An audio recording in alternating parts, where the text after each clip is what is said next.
So good morning guys. तो चलिए start करते हैं आज के यानी कि 24 जनवरी के इंपॉर्टेंट करंट अफेयर्स को।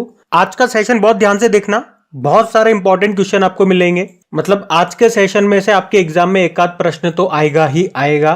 पहला वाला प्रश्न ही देख लो कितना इंपॉर्टेंट है। तो प्रश्न आपसे पूछ रहा है कि अभी किसे भारत रत्न पुरस्कार से सम्मानित करने की घोषणा की गई है। तो आंसर होगा कर्पूरी ठाकुर को। तो अभी केंद्र सरकार ने, ये बिहार के पूर्व मुख्यमंत्री हैं कर्पूरी ठाकुर, इनको भारत का सर्वोच्च नागरिक सम्मान भारत रत्न देने की घोषणा की है। मरणोपरांत मिलेगा इन्हें ये सम्मान। और आप देखोगे भारत रत्न कई सालों के बाद दिया जा रहा है। तो ये प्रश्न तो मोस्ट इंपॉर्टेंट है। हमने कहा ना एग्जाम में आएगा ये प्रश्न, लिख लो भैया। अच्छा, बात करें कई सालों के बाद दिया जा रहा है, तो आखिरी बार कब दिया गया था? ये आखिरी बार 2019 में दिया गया था। कितने लोगों को? 3 लोगों को दिया गया था। वो कौन कौन है? प्रणब मुखर्जी, नानाजी देशमुख और भूपेन हजारिका को। और अब मिलेगा कर्पूरी ठाकुर को, जिन्हें जन नायक भी कहा जाता है। ये भी लाइन ध्यान में रखना। पहली बार भारत रत्न अगर पूछें कब और किसे मिला था, तो पहली बार भी 3 लोगों को मिला था। डॉक्टर सर्वपल्ली राधाकृष्णन जो हमारे दूसरे राष्ट्रपति थे, चक्रवर्ती राजगोपालाचारी और सीवी रमन। और कब मिला था इन्हें? 1954 में।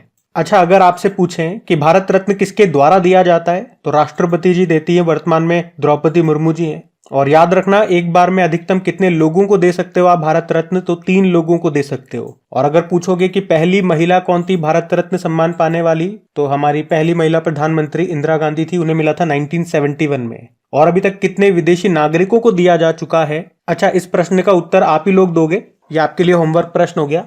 अगर आपको आता है तो प्रश्न का उत्तर दो, नहीं आता तो गूगल पे सर्च करो, जिससे आपको पता चलेगा कि उत्तर क्या है। और अगर गूगल पे सर्च करने की मेहनत नहीं होती तो कमेंट में देख लेना, कोई ना कोई तो उत्तर कर ही देगा।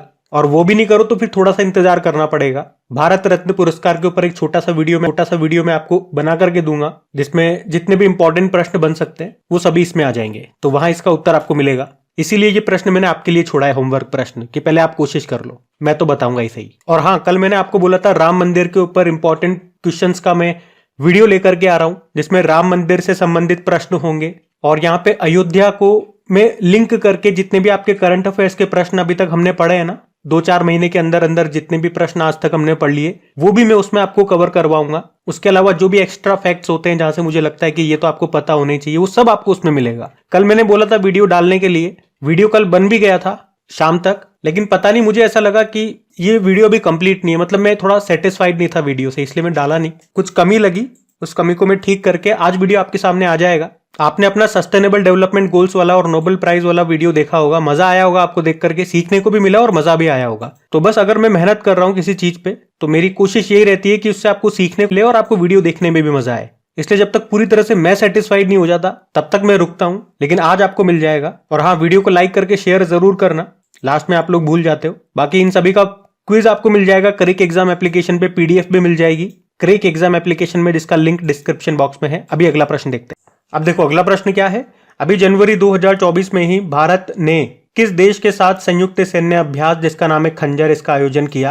तो आप जानते हो खंजर एक्सरसाइज, ये हम करते हैं किर्गिस्तान के साथ में, भारत और किर्गिस्तान के बीच में होती है ये। 2024 में इसका ये 11वां संस्करण हुआ। कब से कब तक? 22 जनवरी से लेके 3 फरवरी 2024 तक। और सबसे इंपॉर्टेंट, कहां पे इसका आयोजन हुआ? हिमाचल प्रदेश के बकलोह में। अब हमने ये एक्सरसाइज किर्गिस्तान के साथ में किया, तो इसके स्टैटिक इंपॉर्टेंट बनेंगे। कैपिटल इसकी बिश्केक है, करेंसी है किर्गिस्तानी सोम, और प्रधानमंत्री हैं अकिल बेक जपारोव। और हाँ, अगर आप डेली क्रिक एग्जाम चैनल पे करंट अफेयर्स पढ़ते हो तो आपको पता होगा, जब भी मिलिट्री एक्सरसाइज वाला प्रश्न आता है, पिछले 1 साल के सारे इंपॉर्टेंट मिलिट्री एक्सरसाइज में आपको रिवाइज कराता हूं। और अभी कल परसों ही हमने रिवीजन करा था सारा, तो इसलिए आज हम रिवीजन नहीं करेंगे, आगे बढ़ते हैं। फिर भी अगर कोई नए स्टूडेंट हैं और सारी इंपॉर्टेंट एक्सरसाइज पिछले 1 साल से अभी तक रिवीजन करना चाहते हैं, तो कल परसों का वीडियो आप चेक कर लेना, देख लेना, वहां आपको मिल जाएगा। अभी अगला प्रश्न देखते हैं। फिर अगला प्रश्न क्या पूछ रहे हैं, अभी हाल ही में पराक्रम दिवस कब मनाया गया? तो आंसर होगा 23 जनवरी को। हर साल 23 जनवरी को हम पराक्रम दिवस के रूप में मनाते हैं। किनकी जयंती होती है? नेताजी सुभाष चंद्र बोस जी की जयंती होती है।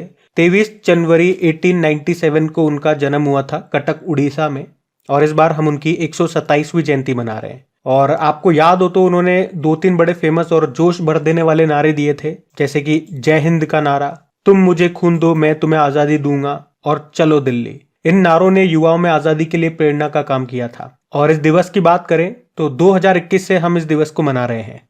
और वैसे नेताजी सुभाष चंद्र बोस जी से आपको एक और प्रश्न याद आएगा कि एक ट्रेन का नाम भी इनके ऊपर रखा गया था। मैं बात कर रहा हूँ हावड़ा कालका मेल ट्रेन का नाम, उसका नाम बदल के नेताजी एक्सप्रेस कर दिया गया था, ये भी ध्यान में रखना। और जब भी इंपॉर्टेंट डे वाला प्रश्न आता है उस महीने के सारे इंपॉर्टेंट डेज में आपको रिवाइज कराता हूँ। लेकिन आज हम क्या करेंगे, कुछ महान महान व्यक्तियों की जयंतियों पे भी हम कुछ दिवस मनाते हैं, तो वो मैं आपको रिवाइज कराऊंगा। जैसे कि आपको पता है भारत में स्वामी विवेकानंद जी की जयंती को हम राष्ट्रीय युवा दिवस के रूप में मनाते हैं। कब? 12 जनवरी को। महात्मा गांधी जी की पुण्यतिथि को शहीद दिवस के रूप में मनाया जाता है 30 जनवरी। सरोजिनी नायडू जी की जयंती को राष्ट्रीय महिला दिवस मनाते हैं 13 फरवरी को। और पूर्व प्रधानमंत्री राजीव गांधी जी की पुण्यतिथि को राष्ट्रीय आतंकवाद विरोधी दिवस मनाते हैं 21 मई को। पूर्व प्रधानमंत्री राजीव गांधी जी की जयंती को सद्भावना दिवस मनाते हैं हम 20 अगस्त को। मेजर ध्यानचंद जी की जयंती को नेशनल स्पोर्ट्स डे मनाते हैं 29 अगस्त को। डॉक्टर सर्वपल्ली राधाकृष्णन जी की जयंती को शिक्षक दिवस मनाते हैं 5 सितंबर को। सर मोक्षगुंडम विश्वेश्वरैया की जयंती को राष्ट्रीय इंजीनियर्स डे के रूप में मनाया जाता है 15 सितंबर को। पंडित दीनदयाल उपाध्याय जी की जयंती को अंत्योदय दिवस मनाते हैं हम 25 सितंबर। महात्मा गांधी जी की जयंती को अंतर्राष्ट्रीय अहिंसा दिवस मनाते हैं 2 अक्टूबर। डॉक्टर एपीजे अब्दुल कलाम जी की जयंती को विश्व छात्र दिवस मनाते हैं 15। और सरदार वल्लभ भाई पटेल जी की जयंती को राष्ट्रीय एकता दिवस मनाते हैं 31 अक्टूबर। मौलाना अबुल कलाम आजाद की जयंती को राष्ट्रीय शिक्षक दिवस के रूप में मनाते हैं 11 नवंबर। हमारे जो पहले प्रधानमंत्री थे जवाहरलाल नेहरू की जयंती को बाल दिवस के रूप में मनाते हैं 14 नवंबर। डॉक्टर भीमराव अम्बेडकर जी की पुण्यतिथि को महापरिनिर्वाण दिवस के रूप में मनाया जाता है 6 दिसंबर। चौधरी चरण सिंह जी की जयंती को राष्ट्रीय किसान दिवस मनाते हैं हम 23 दिसंबर। और पूर्व प्रधानमंत्री अटल बिहारी वाजपेयी जी की जयंती को सुशासन दिवस के रूप में मनाते हैं 25 दिसंबर। तो ये कुछ मोस्ट इंपॉर्टेंट व्यक्तित्व हैं जिनकी जयंती या उनकी पुण्यतिथि पे कुछ दिवस मनाए जाते हैं और किस किस दिन, ये सब मैंने आपको बता दिया, इसको ध्यान में रखना। अगला प्रश्न देखते हैं। चलो फिर बताओ, अभी हाल ही में एशियाई मैराथन चैंपियनशिप में स्वर्ण पदक जीतने वाले दूसरे भारतीय कौन बन गए? तो आंसर होगा मान सिंह। अच्छा, अभी ये एशियाई मैराथन चैंपियनशिप 2024 का आयोजन कहाँ पे हुआ? हांगकांग में हुआ। और यहाँ पे मान सिंह ने 2 घंटे 14 मिनट 19 सेकंड का वक्त लेकर के व्यक्तिगत सर्वश्रेष्ठ समय के साथ पदक जीता है। और पदक में भी कौन सा पदक, कौन सा मेडल? गोल्ड मेडल जीता है। और इस तरह से आप कह सकते हो इस चैंपियनशिप में गोल्ड जीतने वाले वो दूसरे भारतीय बन गए हैं। अब दूसरे बन गए तो आप जानना चाहोगे पहले कौन थे? तो 2017 में जो एशियाई मैराथन चैंपियनशिप हुई थी उसमें गोल्ड जीतने वाले पहले भारतीय बने थे गोपी थोनाकल, उनका नाम है। वहां पे उन्होंने भी चीनी खिलाड़ी को हराया था और इस बार मान सिंह ने भी चीनी खिलाड़ी को हराया है। तो ये भी ध्यान रखना। मैंने आपको बता दिया ये चैंपियनशिप अभी कहाँ पे हुई और इसमें स्वर्ण पदक जीतने वाले दूसरे भारतीय बने हैं मान सिंह, तो नाम इंपॉर्टेंट रहेगा। अगला प्रश्न देखते हैं।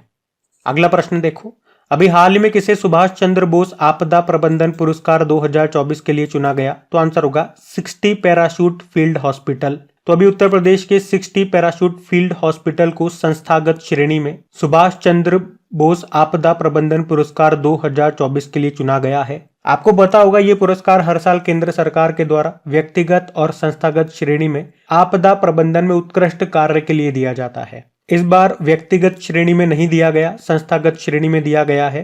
तो याद रखना किसे? उत्तर प्रदेश के 60 पैराशूट फील्ड हॉस्पिटल को, जिसकी स्थापना 1942 में की गई थी। और यह भारतीय सशस्त्र बलों का एकमात्र हवाई चिकित्सा प्रतिष्ठान है। और मैं आपको बता दूं, या हमने देखा अभी कि 23 जनवरी को नेताजी सुभाष चंद्र बोस जी की जयंती होती है और उसी दिन इन पुरस्कारों की घोषणा भी की जाती है। संस्थागत श्रेणी में अगर किसी को मिलता है तो पुरस्कार राशि के रूप में 51 लाख रुपए मिलते हैं। व्यक्तिगत श्रेणी में 5 लाख रुपए का नगद पुरस्कार दिया जाता है। अच्छा, नेताजी सुभाष चंद्र बोस जी से एक प्रश्न आपने पढ़ा होगा या याद आएगा, महात्मा गांधी जी को राष्ट्रपिता की उपाधि किसने दी थी? इन्होंने ही दी थी। अगला प्रश्न देखते हैं। फिर बताइए, जनवरी 2024 में अभी भारत ने किस देश के साथ साइक्लोन युद्ध अभ्यास का आयोजन किया? तो अच्छा प्रश्न है ये भी। तो इसका तो उत्तर मिस्र हो जाएगा, यानी कि इजिप्ट। और आपको ये रट चुका होगा कि साइक्लोन एक्सरसाइज हम इजिप्ट के साथ करते हैं। पिछले साल ही हमने इजिप्ट के साथ इसे करना शुरू किया, तो आप कह सकते हो इस बार ये इसका दूसरा संस्करण है। साइक्लोन एक्सरसाइज नाम याद रखना, भारत और इजिप्ट के बीच में होता है। कब से कब तक? 22 जनवरी से लेके 1 फरवरी 2024 तक। और इस बार कहां पे? इस बार इजिप्ट के अंशाश में हुआ। पिछली बार ये हुआ था राजस्थान के जैसलमेर में। कई बार पढ़ा है हमने। अब इजिप्ट की बात हुई है तो इसके भी स्टैटिक देख लेते हैं। कैपिटल इसकी कायरा है, करेंसी इजिप्टियन पाउंड। प्रेसिडेंट कौन है? अब्दुल फतेह अल सीसी। और आपको याद होगा ये भी लगातार तीसरी बार यहाँ के प्रेसिडेंट बने हैं। और क्या याद आता है इजिप्ट से कि अभी एक तो ये न्यू डेवलपमेंट बैंक का चौथा सदस्य देश बना है। उसके अलावा इजिप्ट अभी और किसका मेंबर बना है, तो सबसे चर्चित रहा है वो किस्सा, तो वो है ब्रिक्स का किस्सा। ब्रिक्स में अभी 5 नए मेंबर बन गए, वैसे तो 6 बनने वाले थे। ये भी पूछा जा सकता है, देखो प्रश्न 6 बनने वाले थे, किस एक देश ने दगा कर दिया, धोखा दे दिया, मना कर दिया, तो आंसर होगा अर्जेंटीना ने। 5 कौन शामिल हो गए, एक तो इजिप्ट हो गया। चलो ये मैं आपको कई बार बता चुका हूं, आज आपके लिए छोड़ता हूं, ये होमवर्क प्रश्न हो जाएगा एक और आपका, कि अभी ब्रिक्स में 5 नए देश बने हैं, जिसमें एक तो हो गया इजिप्ट, बाकी 4 के नाम आप बताओ। तो इजिप्ट से ये सारे पॉइंट्स आप ध्यान में रखना। इजिप्ट को नील नदी का वरदान भी कहते हैं, ये भी ध्यान रखना। अगला प्रश्न देखते हैं। फिर आपसे पूछ रहे हैं, अभी हाल ही में आईसीसी ने वर्ष 2023 के लिए महिला T20 इंटरनेशनल टीम की घोषणा की है। इसमें किस भारतीय को शामिल किया गया, और वो एकमात्र भारतीय हैं इसमें शामिल होने वाली, तो आंसर होगा दीप्ति शर्मा। तो अभी आईसीसी ने खेल के सबसे छोटे फॉर्मेट में असाधारण प्रदर्शन को मान्यता देते हुए 2023 के लिए पुरुष और महिला T20 इंटरनेशनल टीमों की घोषणा की है। इसमें उन खिलाड़ियों को शामिल किया गया है जिन्होंने पूरे साल भर बॉलिंग में, बैटिंग में या ऑलराउंडर के रूप में बेस्ट परफॉर्मेंस दिया हो। तो पहले हम बात करें women's T20 international team of the year 2023 की, तो इसमें एकमात्र भारतीय खिलाड़ी शामिल हैं, वो है दीप्ति शर्मा, और कप्तान बनाई गई हैं श्रीलंका की जो कप्तान है चमारी अथापत्थु। वैसे मैंने पूरी लिस्ट आपके सामने लगा दी है, आप देख सकते हैं, और वहीं पुरुषों में भी लगा दी है लिस्ट। तो पुरुषों में आप देखोगे तो 4 भारतीय इसमें शामिल हैं। सूर्य कुमार यादव, वो कप्तान भी बनाए गए, बाकी यशस्वी जायसवाल हो गए, रवि बिश्नोई हो गए, और अर्शदीप सिंह हो गए। अच्छा, जब भी मैं भारतीय महिला खिलाड़ी की बात करता हूं तो आपके मन में एक प्रश्न आना चाहिए, और वो बड़ा महत्वपूर्ण इंपॉर्टेंट प्रश्न है एग्जाम के पॉइंट ऑफ व्यू से, कि अभी आईसीसी हॉल ऑफ फेम में चुने जाने वाली पहली भारतीय महिला बनी थी। बड़ा इंपॉर्टेंट नाम है उनका, क्या नाम है, डायना एडुल्जी नाम है। वैसे तो वीरेंद्र सहवाग को भी चुना गया था और श्रीलंका के अरविंद डिसिल्वा को भी चुना गया था, लेकिन मैंने कहा ना, वो आईसीसी हॉल ऑफ फेम में चुने जाने वाली पहली भारतीय महिला बनी थी, तो उनका नाम बड़ा इंपॉर्टेंट है, डायना एडुल्जी नाम याद रखना, ये नाम आपको एग्जाम में दिख सकता है। बाकी आईसीसी की बात करें, स्थापना 1909 में होती है, हेडक्वार्टर दुबई यूएई में है, सीईओ हैं जॉफ एलार्डिस और चेयरमैन है ग्रेग बार्कले जो न्यूजीलैंड से हैं। अगला प्रश्न देखते हैं। चलो फिर बताओ, अभी फरवरी 2024 में डेजर्ट फेस्टिवल का आयोजन ये कहाँ पे होगा, तो आंसर होगा तो ये राजस्थान में ही, लेकिन राजस्थान में कहाँ, जैसलमेर में। तो डेजर्ट फेस्टिवल 2024 यानी कि मरु महोत्सव 2024 है। कब से कब तक, 22 से लेके 24 फरवरी तक, और इस बार थीम क्या है, बैक टू द डेजर्ट। कहाँ पे, जैसलमेर के पोखरण गांव में।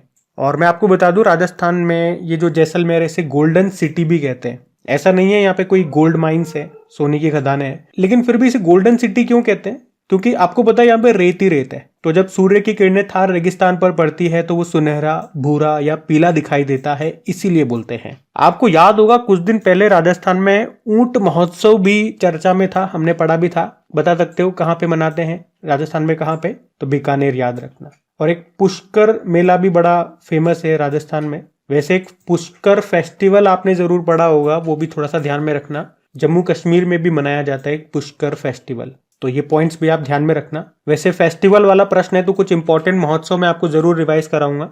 पिछले 6 महीने में कौन कौन से उत्सव महोत्सव हमने करंट अफेयर्स में पढ़े हैं, चलो देखते हैं। एक तो बंगस वैली महोत्सव मनाया गया था जम्मू कश्मीर में।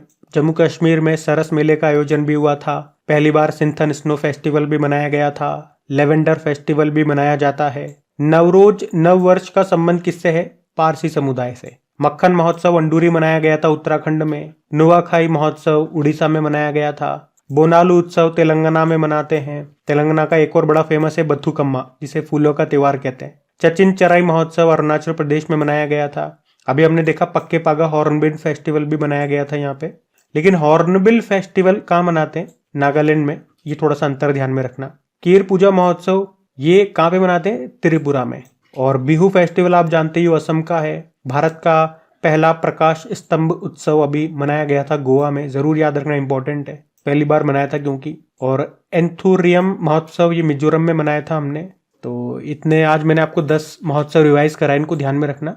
बाकी भी प्रश्न आता है इस तरह के, मैं आपको बदल बदल की शीट रिवाइज कराता रहता हूँ। अभी अगला प्रश्न देखते हैं।